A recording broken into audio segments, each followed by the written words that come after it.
Hello guys, आप सब होता है आपकी यूट्यूब चैनल डिजिटल दारू में। दोस्तों आज हम बात करने जा रहे हैं लीनियर अलजेब्रा के नेक्स्ट पार्ट के बारे में।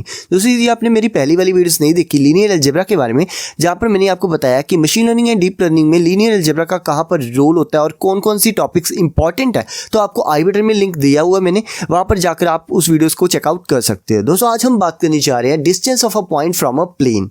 ठीक है, तो दोस्तों बिना टाइम वेस्ट किए स्टार्ट करते हैं। ठीक है दोस्तों, एग्जाम्पल के लिए मैंने क्या किया, एक 2D प्लेन ले लिया जहां पर मेरे पास X axis and Y axis है। ठीक है, और मैंने एक लाइन ड्रॉ कर दी, ठीक है, जो कि ओरिजिन से होकर पास कर रही है और मेरे पास एक पॉइंट भी है P नाम का, ठीक है, जिसके n वेक्टर्स हैं, क्योंकि यहाँ पर मैं n डायमेंशंस ले रहा हूँ n वेक्टर्स की हेल्प से।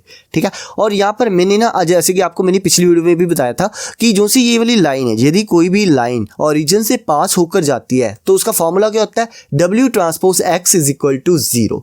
ठीक है दोस्तों, और दोस्तों हमारे पास एक और चीज प्रेजेंट है कि हमारे पास एक वेक्टर है W जो कि परपेंडिकुलर है उस प्लेन के, जो लाइन है ना हमारे पास, लाइन या फिर प्लेन, ठीक है, उसके परपेंडिकुलर है। ठीक है, और हमारा मेन गोल पता क्या है कि मैं इस पॉइंट से लेकर इस प्लेन तक का डिस्टेंस फाइंड आउट करना चाहता हूं। इसलिए मैंने यहां पर क्या किया, यहां पर एक परपेंडिकुलर ड्रॉ कर दिया ताकि मैं यहां से लेकर यहां तक का डिस्टेंस फाइंड आउट कर सकूं।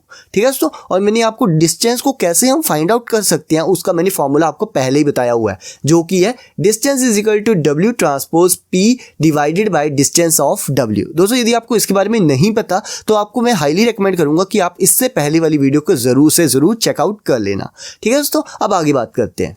दोस्तों अब बात करते हैं कि दोस्तों जैसे कि आपने देखा कि यहाँ पर मैंने एक पॉइंट लिया और मैंने यहाँ से लेकर यहाँ तक का डिस्टेंस फाइंड आउट कर लिया इस डिस्टेंस फॉर्मूले मेथड से। ठीक है दोस्तों, खुद आप सोचो कि यदि मेरे पास, मुझे नहीं पता कि कौन सा ये वाला पॉइंट कहाँ पर प्रेजेंट है, हो सकता है ये वाला जो सा पॉइंट है ये इस साइड प्रेजेंट हो सकता है ये वाला पॉइंट इस साइड प्रेजेंट हो, जैसे कि मेरे पास ये वाला पॉइंट है। ठीक है, और मैं यहाँ से लेकर यहाँ तक का डिस्टेंस फाइंड आउट करना चाहता हूँ। ठीक है, और मैंने सपोज कर लिया कि दोनों का डिस्टेंस ना 5 है, कि यहाँ से लेकर यहाँ तक का डिस्टेंस भी 5 है और यहाँ से लेकर यहाँ तक का भी डिस्टेंस 5 है। तो मुझे कैसे पता लगेगा कि जो सा वो वाला पॉइंट है वो इस साइड है या फिर इस साइड है। ठीक है, तो इसका आंसर हम अभी देखते हैं। दोस्तों इस क्वेश्चन का आंसर ना बहुत ज्यादा सिंपल है कि यदि आपका पॉइंट की वैल्यू, यदि आपके डिस्टेंस की वैल्यू पॉजिटिव आ रही है तो वो इस रीजन में लाई करेगी, और यदि आपकी डिस्टेंस की वैल्यू नेगेटिव आ रही है तो वो इस रीजन में लाई करेगी। ठीक है दोस्तों मुझे उम्मीद है आपको पता लग गया होगा कि कैसे हम पॉइंट से लेकर प्लेन तक का डिस्टेंस फाइंड आउट कर सकते हैं। ठीक है दोस्तों, तो आगे बात करते हैं। अब बात करते हैं सर्कल एंड स्फीयर के बारे में। दोस्तों जैसे कि आपको पता है कि जो सा सर्कल है वो क्या है, 2 डायमेंशनल फिगर। ठीक है, तो मैंने क्या किया, एक सर्कल ड्रॉ कर दिया ऑन द ओरिजिन, जहां पर मेरे पास एक्सिस है x1 एंड x2। ठीक है, ये मैंने x1 एंड x2 ही क्यों लिया वो आपको आगे पता लग जाएगा। मेरा मेन गोल है कि मैं यहाँ पर एक पॉइंट इंट्रोड्यूस करवाऊंगा और मैंने फाइंड आउट करना है कि वो वाला पॉइंट सर्कल के अंदर लाई कर रहा है या फिर बाहर लाई कर रहा है। मुझे नहीं पता वो कहां पर लाई कर रहा है, मैंने बस फॉर्मूले की हेल्प से फाइंड आउट करना है कि वो सर्कल के अंदर लाई करेगा या फिर बाहर लाई करेगा। ठीक है, तो इसका एक बेसिक फॉर्मूला है x² plus y² is equal to r², but इस कंडीशन में मैंने x1 एंड x2 लिखा है, इसलिए यहाँ पर लिखा आ जाएगा x1 का स्क्वायर प्लस x2 का square is equal to r का स्क्वायर। और यहाँ पर जो सा r है ना वो रेडियस है। ठीक है, जो सा सर्कल है ना उसका रेडियस की हम बात कर रहे हैं, और हमें पता है जो सा सर्कल है वो क्या है, 2 डायमेंशनल फिगर। ठीक है, तो यहाँ पर हम क्या करेंगे, इस फॉर्मूले की हेल्प से फाइंड आउट करेंगे कि वो वाला जो सा पॉइंट है वो सर्कल के अंदर लाई करेगा या फिर बाहर लाई करेगा। ठीक है दोस्तों, तो इसके बारे में आगे देखते हैं। दोस्तों इसकी फर्स्ट कंडीशन ये है कि यदि x1 का स्क्वायर प्लस x2 का square is less then r² हो, तो इसका मतलब है कि जो सा आपने पॉइंट इंट्रोड्यूस करवाया ना वो सर्कल के अंदर लाई करता है। ठीक है, बट यदि इसका उल्टा केस हो तो उसका मतलब है कि वो सर्कल के बाहर की साइड लाई करता है। बट आपके दिमाग में एक और क्वेश्चन आ रहा होगा कि यदि ये दोनों इक्वल हो तो क्या होगा, तो होगा कि वो जो सा पॉइंट है वो सर्कल के ऊपर लाई करेगा। ठीक है दोस्तों, मुझे उम्मीद आपको पता लग गया होगा कि कैसे हम मैथमेटिकल फॉर्मूले की हेल्प से फाइंड आउट कर सकते हैं कि जो सा पॉइंट है हमने इंट्रोड्यूस करवाया वो सर्कल के अंदर लाई करेगा या फिर बाहर लाई करेगा। दोस्तों अब आपके दिमाग में क्वेश्चन आ रहा होगा कि हमने जो सा ये वाला पार्ट किया है ये तो हम ग्राफिकली भी कर सकते थे, हम ग्राफ की हेल्प से उसे बना लेते और उसके बाद चेकआउट कर लेते कि वो वाला पॉइंट सर्कल के अंदर लाई करता है या फिर बाहर लाई करता है। ठीक है, तो दोस्तों मैं ना इसका आंसर आपको दे देता हूँ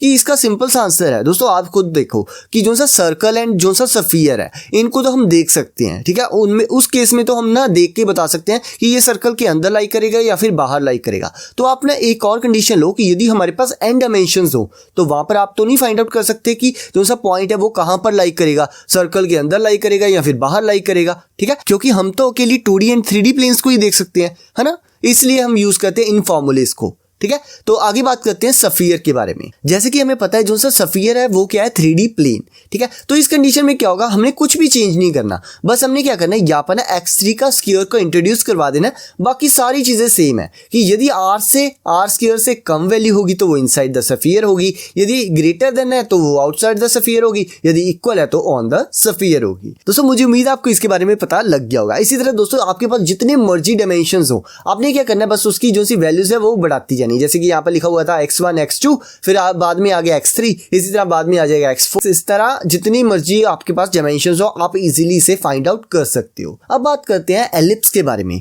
दोस्तों जो एलिप्स वाला कॉन्सेप्ट है ना, ये मेरे ख्याल से ना शायद कम लोगों ने ही सुना होगा। जिन्होंने +1 +2 में मैथमेटिक्स की हुई है मेरे ख्याल से उनको तो पता होगा, जिनको नहीं पता उनके लिए मैं बता दूं। जो सी एलिप्स होती है ना, ये एक तरह के ना एग की शेप का होता है, ठीक है। जो भी आपको एग की शेप दिख रही है ना उसे हम कहते हैं एलिप्स, ठीक है, मैथमेटिकली, ठीक है। ये भी 2D होता है और 3D होता है। 2D आप समझ सकते हो, जो सा आपको यहाँ पर सर्कल दिख रहा है थोड़ा सा चपटा सा, ठीक है, इसे हम कहते हैं एलिप्स इन 2D, ठीक है। जो सा 3D होता है उसमें आप ऐसे मान लीजिए कि एक एग है, ठीक है, तो उसे हम कहते हैं एलिप्स, ठीक है। जो सा एलिप्स होता है ना, इसमें माइनर एक्सिस होती है और एक मेजर एक्सिस होती है। माइनर एक्सिस कौन सी होती है, ये वाली बी वाली, और जो सा मेजर एक्सिस होती है वो इस वाली, क्योंकि यहाँ पर रेडियस सेम नहीं होता। जैसे सर्कल में रेडियस सेम होता है, यहाँ पर रेडियस सेम नहीं होता, क्योंकि यहाँ पर डिस्टेंस अलग होता है और यहाँ पर डिस्टेंस अलग होता है, ठीक है। तो ये मैंने आपको बेसिक आइडिया दे दिया एलिप्स के बारे में। और यहाँ पर भी हमारा सेम ही केस है। मैं फाइंड आउट करना चाहता हूँ कि जो सा पॉइंट है वो एलिप्स के अंदर लाई करेगा या फिर बाहर लाई करेगा,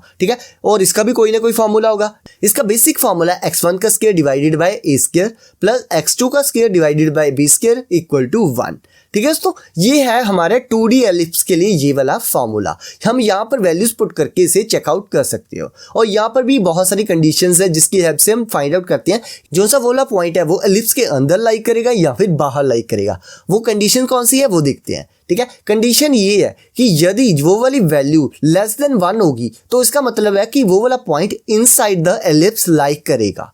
यदि इससे उल्टा है तो वो है आउटसाइड द एलिप्स, और यदि उसके इक्वल है तो हमें पता ही है कि वो एलिप्स के ऊपर लाई करता है, ठीक है। तो ये बिल्कुल सेम है एज सर्कल, ठीक है दोस्तों। मुझे उम्मीद है आपको इसके बारे में पता लग गया होगा। अब बात करते हैं 3D एलिप्स के बारे में। 3D एलिप्स बहुत ज्यादा इजी है। बस आपने क्या करना है, यहाँ पर x3 का स्क्वायर डिवाइडेड बाय c के स्क्वायर को इंट्रोड्यूस करवा देना और उसे इक्वल टू 1 कर देना। मतलब कि ये एक बेसिक फॉर्मूला है, ठीक है। आपने इक्वल टू 1 नहीं करना, ठीक है। और आगे इसकी भी कंडीशन है। इसकी जो सी कंडीशन है ना बिल्कुल सेम 2D एलिप्स की तरह ही है, तो मैं इसे दोबारा नहीं लिख रहा, ठीक है। डायरेक्ट बात करते हैं ND एलिप्स के बारे में या फिर ND हाइपर एलिप्स के बारे में, ठीक है।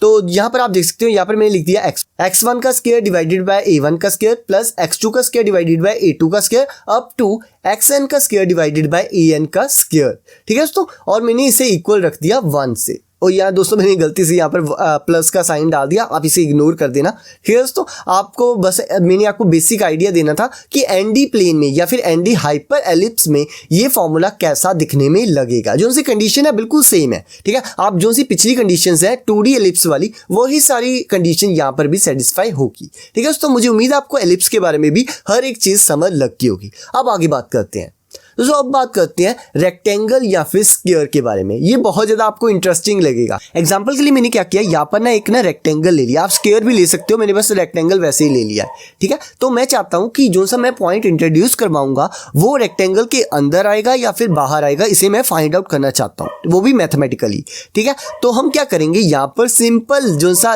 इफ एल्स कंडीशन है ना उसकी हेल्प से हम फाइंड आउट कर सकते हैं जो सा पॉइंट है वो रेक्टेंगल के अंदर लाई करेगा या फिर बाहर लाई करेगा। आप सोचोगे ये कैसे, आपको अभी पता लग जाएगा। जैसे आप देखते हो यहाँ पर मैंने इफ एल्स कंडीशन लगाई है कि if P1 is less than equal to 10 and P1 is greater than equal to 1, ठीक है, तब आगे नेस्टेड इफ वाली कंडीशन सेटिस्फाई कर जाएगी, ठीक है। वहां पर मैंने लिखा है if P2 is greater than equal to 2 and P2 is less than equal to 7। इसका मतलब है कि वो वाला जो सा पॉइंट है वो इनसाइड द रेक्टेंगल है। आपको अभी कुछ समझ नहीं लग रहा होगा, मुझे पता है, ठीक है। सबसे पहले बात करते हैं फर्स्ट कंडीशन के बारे में, जो कि है P1 is less than equal to 10 and P1 is greater than equal to 1, ठीक है। इसका क्या मतलब है कि जो सा वो वाला पॉइंट है हमने क्या किया, यहाँ पर ना बाउंड्रीज क्रिएट कर दी, ठीक है। और हम कह रहे हैं कि जो सी P1 यदि लेस देन इक्वल टू 10 है, लेस देन इक्वल टू 10 का क्या मतलब यहाँ पर कि वो इस साइड लाई करेगा, एंड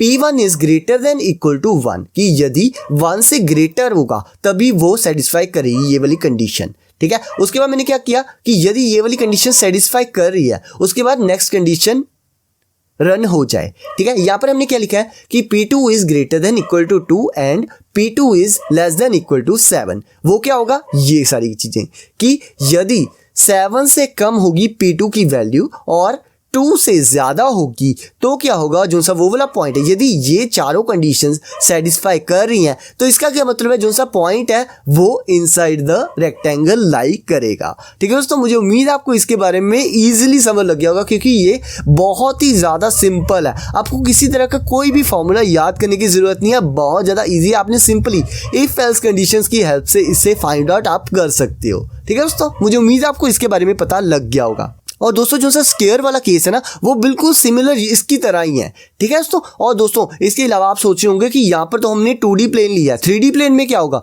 दोस्तों, 3D प्लेन में भी सिमिलरली यही सब कुछ होगा। ठीक है, जो आपने क्या यहाँ पर किया ना, इफ एल्स कंडीशन लगाई है, इसी तरह आप इफ एल्स कंडीशन को 3D प्लेन में भी अप्लाई कर सकते हो। ठीक है दोस्तों, मुझे उम्मीद है आपको इसके बारे में भी पता लग गया होगा। और आपकी ना बेसिक अंडरस्टैंडिंग के लिए हम बता दूं, और दोस्तों मैं ना आपकी बेसिक अंडरस्टैंडिंग के लिए बता दूं, जो ये एलिप्स और आपने सर्कल या फिर रेक्टेंगल या फिर स्क्वायर किया है, ये ना बहुत कम यूज करते हैं हम machine learning and deep learning में। हम जो से लाइन एंड जो से प्लेन है ना उनको ही ज्यादातर यूज करते हैं फॉर द सेपरेशन या फिर क्लासिफिकेशन। ये सारी चीजें क्या है वो आप मेरी मशीन लर्निंग वाली सीरीज को फॉलो कर सकते हो, वहां पर आपको पता लग जाएगा। ठीक है दोस्तों, यदि आप इन सीरीज को फॉलो करें तो मेरे ख्याल से आपको हर एक चीज समझ लग गई होगी। ठीक है दोस्तों, यदि आपको कोई डाउट है तो आप कमेंट करके मुझे बता सकते हो, मैं आपके क्वेश्चन का आंसर देने की पूरी कोशिश करूंगा जल्द से जल्द। ठीक है दोस्तों, मुझे उम्मीद है आपको ये वाली वीडियो अच्छी लगी होगी। यदि वीडियो अच्छी लगी तो इसे लाइक एंड शेयर करना ना भूलो। यदि चैनल पर नए हो तो सब्सक्राइब कर लो ताकि आपको मेरे आने वाली वीडियोस के बारे में सबसे पहले पता लग जाए। दोस्तों आज के लिए बस इतना ही, अगली बार मिलते हैं एक न्यू टॉपिक के साथ। Till then good bye.